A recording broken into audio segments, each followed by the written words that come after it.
প্রতারণার অভিযোগে চ্যানেল আইয়ের বার্তা প্রধান শাইখ সিরাজ সহ 5 জনের বিরুদ্ধে আদালতে মামলা দায়ের করেছেন উপস্থাপিকা ফারজানা ব্রাউনিয়া।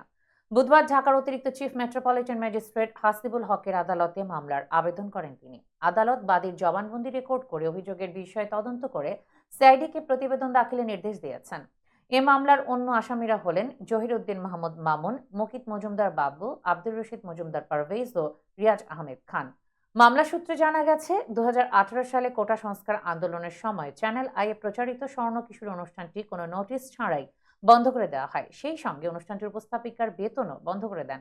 বাদী ফারজানা কয়েকবার বিষয়টি চ্যানেল আইকে জানালে তাকে জানানো হয় তার পাওনা অর্থ পরিশোধ করা হবে। পরবর্তীতে পাওনা টাকা চাইলে কয়েকজন বাদীর পথ আটকে চাঁদা দাবি করেন এবং জীবন নাশের হুমকি দেন। এ বিষয়ে ফারজানার অভিযোগ, শাইখ সিরাজ শেখ হাসিনার নির্দেশে কিশোরীদের প্রাণের অনুষ্ঠানটি বন্ধ করে দেন, যার ফলে পুষ্টি এবং শিক্ষায় পিছিয়ে পড়ে একটি জনগোষ্ঠী।